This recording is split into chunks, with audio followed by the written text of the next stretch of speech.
Whew. What is up, guys? How are you doing tonight? Guys, there's two Freddys behind me. That's okay, everybody. We can beat them because it's time for another episode of Cinetober! Alright. So, ladies and gentlemen, as you can see, Freddy has apparently summoned another version of himself. That's okay, because as you all know, I summoned to the field the last episode my Dark Magician. And I have just the way to beat him because, Freddy, you fell directly for my trap because I activate the trap card known as Dark Renewal. And I'm going to tell you all what this card does. Especially you, Freddy. You're going to love this. Okay, so, when your opponent, which is Freddy, normals or special summons a monster, target one of those monsters and one spellcaster monster I control, send both to the graveyard, and I can special summon a dark spellcaster monster from my deck. So you know what that means, Freddy? Your golden self is going bye-bye. How do you like that, Golden Freddy? His leg just fell off, but that's okay, because now I can summon my second Dark Magician. Although for some reason it is the evil version, and maybe Freddy has something to do with that. I don't know, but as far as I know, we got one more turn before all the animatronics are able to kill me. So we got that going on. Okay, ladies and gentlemen, so as you all know, I have been finishing my reviews up on the Nightmare on Elm Street franchise, and we have, thus, Nightmare on Elm Street 5, The Dream Child. Now, like Nightmare on Elm Street 4, I have actually never seen The Dream Child. All I have ever heard is mini reviews here and there, and it was just something that was like, okay, well, if I ever find the box collection, or if I can afford it, I might pick it up and I might watch it, but I've never watched it. So after watching The Dream Child, I can honestly say that I did kind of like this one a little bit more than the Dream Master, because in the Dream Master I couldn't follow what was going on after what happened when Kristen and the rest of the Dream Warriors died. However, in this one it's a little bit better. So I'm just going to go ahead and tell you all the short version of this movie just in case you don't want to be spoiled. But this, just because I do somewhat like this movie a little bit doesn't mean that it's good. Oh, but we'll get there.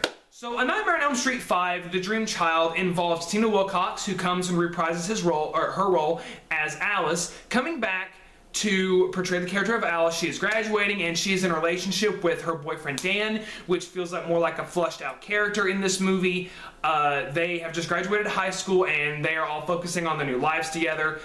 Their relationship feels a lot better than it does in the fourth film, because in the fourth film he was kind of just like that one jock that for some reason falls in love with an average girl. But in this movie I feel like they fleshed him more out a little bit and their relationship feels a little bit more real. They feel like they could really conquer the world together more. But he is that average jock where everyone's like, oh man, you're gonna be swamped with girls, you're gonna be swamped with football and all this stuff, and they do throw the regular stereotypes at him, so you know, we get that. Side characters in this movie, some of them are good and some of them are not. The one character I did not, she was acted really well and she had really good chemistry with Tina Wilcox, is her best friend Yvonne. Now Yvonne is I guess like she's like an assistant nurse or something along those lines. Whenever Tina is talking about what Freddy is doing, she's just like, oh my gosh, you all are so crazy. You gotta stop being crazy. You gotta focus on your baby, Alice. I mean, my gosh. Even when the comic book character comes in and he's talking about like, okay, there is research on this freaking guy. What he is doing is real. She's just like, nope, sorry, don't believe it. Don't believe it at all. And then when she finally ends up having a confrontation with Freddy, that's when she finally believes it. I'm like, okay, wait a minute. So, one, you're not even going to listen to your best friend, which that kind of pissed me off. Two, when the comic book character goes back and actually does research and hands you a file that has a bunch of stuff about Fred Krueger, what he did, and a bunch of stuff that happened with everyone else, she still doesn't believe it. I was like, oh my gosh. Wake up, woman! And then finally when she has a dream and a confrontation with Freddy, then she's like, oh, wait a minute, this is actually real. Okay, I'm tired of being dumb. Let's see what I can do to help my best friend who's pregnant. Gosh! But yeah, she bothered me a little bit just because of where she didn't want to listen to Alice, but she did also kind of think it might have had to do something with Alice being pregnant and she thought that maybe it was just the hormones that was messing with her, or she just thought that she wasn't dealing with the death of her boyfriend that well. So that's kind of understandable, but just her stubbornness just really bothered me. Really bothered me.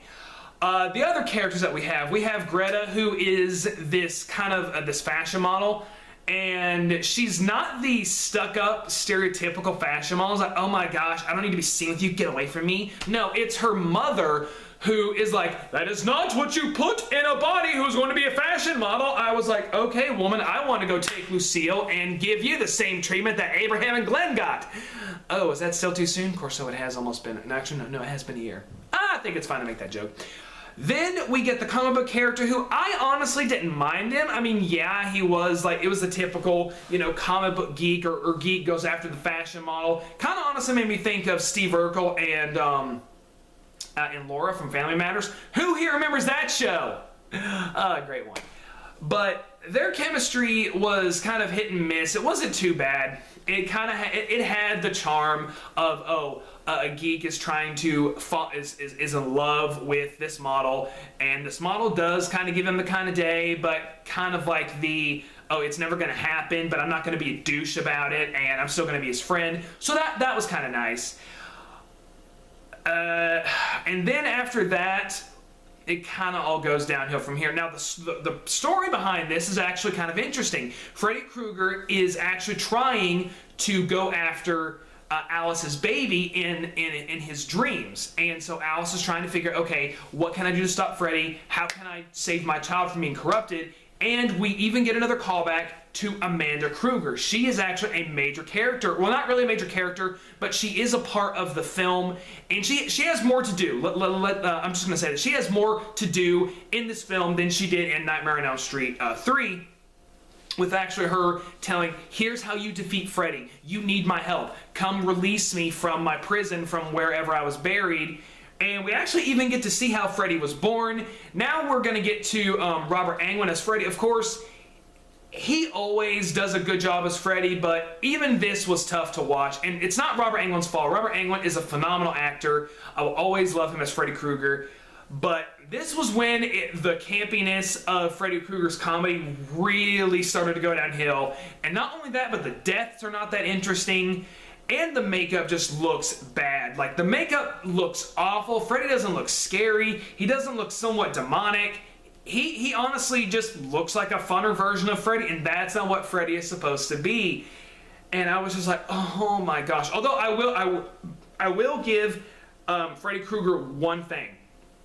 There is actually a scene in the beginning. There's a scene in the beginning of the film when we're getting shown Amanda Krueger and what happened to her that was described in the third movie. I'm not going to go into details of what happened to her because I want you all to go watch that movie, but they kind of show what happened, and the camera actually does this one shot focusing on Robert Englund, and he just like gives like this creepy smile, and I was like, ugh. As soon as I saw Robert Englund smile, I kind of felt grossed out. I felt really disturbed. I was like, okay, I'm just gonna back away now. Get away. No, don't you dare smile at me. Okay.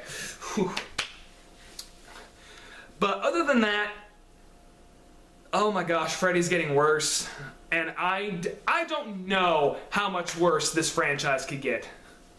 Yes, I do. But talking about the deaths, there was one death that I found interesting, and it was actually Dan's death. And actually, a lot of people actually do like that one. And there's also a lot of people who like the comic book death. I didn't honestly mind it. I know there are some people out there who doesn't like this death, but I thought the death was actually kind of funny because I am a comic book person myself, and I did just think it was kind of funny. It honestly reminded me a lot of the karate death, which I actually thought was kind of cool from Nightmare on Elm Street 4. But at least with this movie, I kind of knew what was going on, whereas in Nightmare on Elm Street 4, I was like, hello, can someone explain to me what's going on here? Please, please, please. I couldn't follow what was going on, whereas with this one, I could. Now, one of the other things in this movie that I kind of did not like is how this movie does kind of talk about abortion and like getting rid of the child, or even at least battles over custody.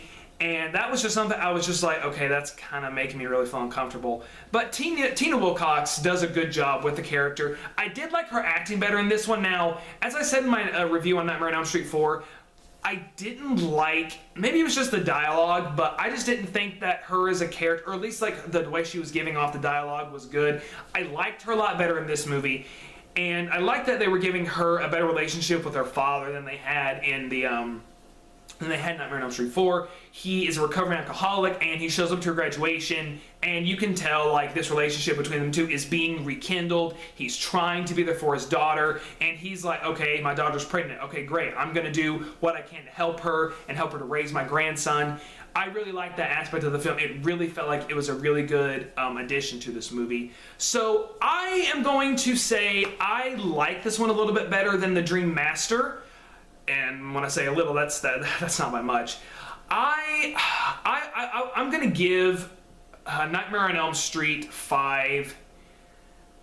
It's a par. It's a par. So I'm gonna give it a C. If I were to ever binge watch the Nightmare on Elm Street movies, I would probably watch this one before I watch 4, just because I think the acting's a little better. Guys, I want you to know, what do you think about Nightmare on Elm Street 5? What is your favorite Nightmare on Elm Street film in the series? Put in the comments below. Also, what was your favorite death? What did you think about the comic book death? I know a lot of people like that death. What did you think about the death of Greta being fed to death? That was just weird, and I was just like, okay, that's a thing. I hope you guys have a good night. Now, we've got one more turn before all of these animatronics are able to come and attack me, and secretly, I think Freddy is building an army. And I think he's not very happy that I threw his golden image on the ground. And I honestly think he just wanted me to review these movies because he likes the name Freddy, just because it's his name. Well, just because he likes it doesn't mean that it's actually going to be good. Guys, have a good night. I'll see you all next time, and please pray that I survive this. Have a good night, guys!